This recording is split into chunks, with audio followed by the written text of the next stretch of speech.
I first met him in 2020 virtually for a feature in Choose Philippines, and since then, I am an instant fan already of his advocacy, especially for the women and in Marawi. And 4 years later, dumating lang takdang panahon for our face-to-face kwentuhan. The man behind Arete Style, Sir Jal Mostari. Hi, Sir Jal! Let's start with you sharing your childhood dream. Being a lawyer, kasi yun talaga yung... Okay. It wasn't really my personal dream, but it was a dream by my parents for me. Pero I was not able to follow that kasi nga, different track yung gusto ko. And good thing naman, they're very supportive of what I want in life.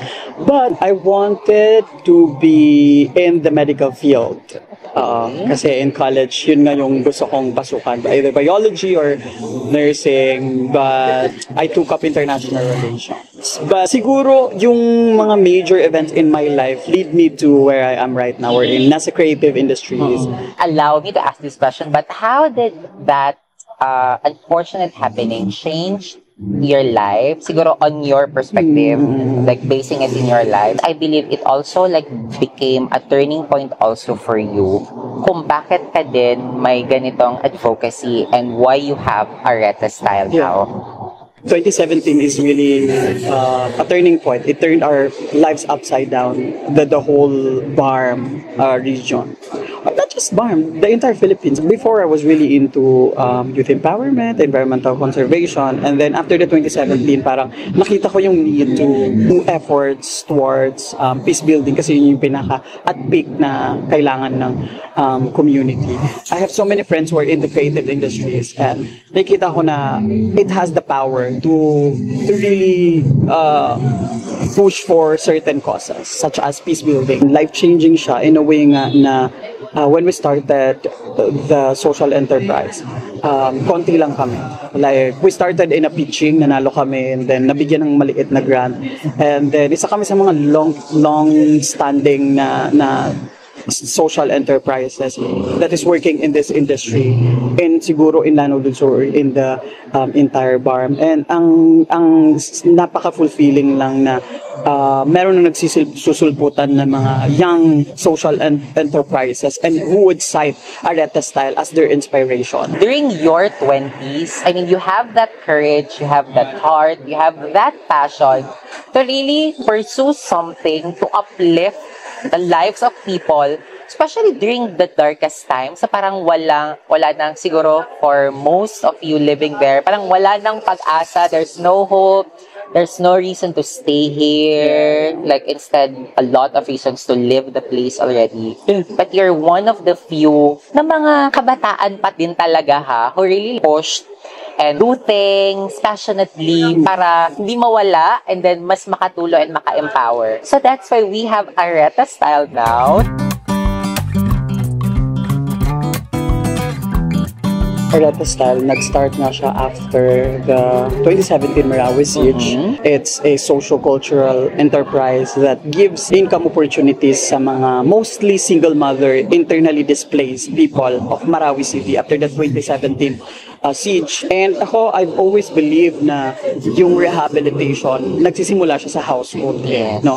So, parang how do we rehabilitate a certain community kung yung mga household wala silang makain? No? So, we wanted to be that brand na makapagbigay ng income opportunities so that households could be economically empowered, especially single mothers also, or mothers in general. And this is through actually creating fashion pieces, creating accessories out of our traditional textiles. Kasi gusto din namin na ma-promote yung crafts in Marawi City while at the same time preserving our culture and giving income opportunities to our partner communities.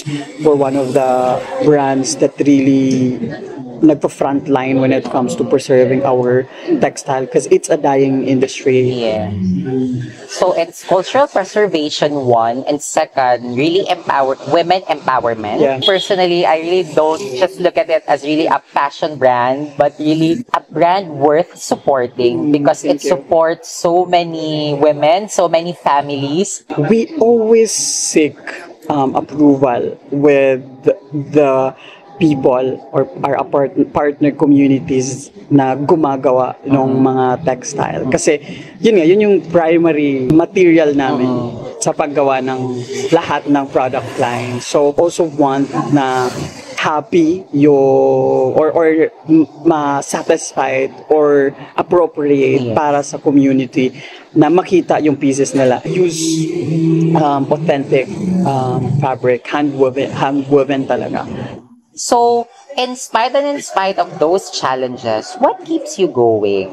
Yung pinaka-main reason why we still remain operational is because yung pieces na ino-offer ni Areta Style coming from our local artisans, may existing demand, can compete.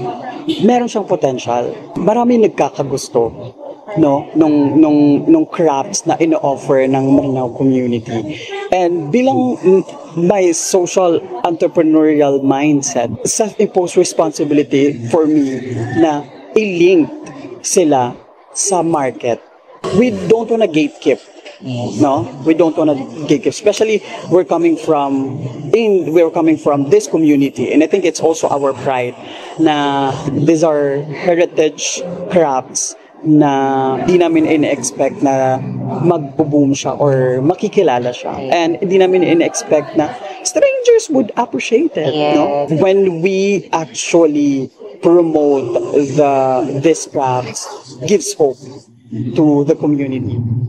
And that, I think, is one of the driving force why we keep going. We fall but we stand up because meron ng community na nangarap behind you eh. It's no longer your battle. Hindi na lang din siya pera-pera, Yes, right? hindi na lang siya pera-pera. Yung parang, if susuko ka, alam ko na at my back, mapuputol yung hope na yun.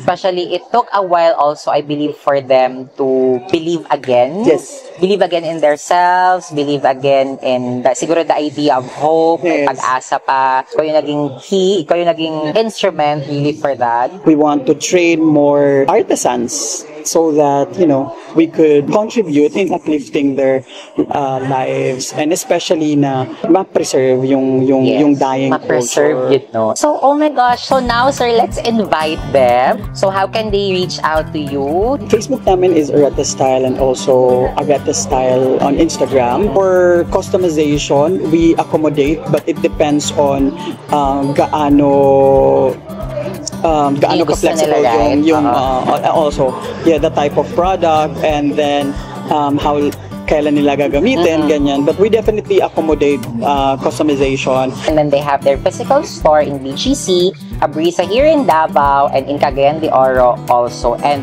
let's claim for more malls pag yun na pwede mag-display or makasell og mga Areta Style products. So, sir, to close our kantuhan, na ay isa ka bata Yes.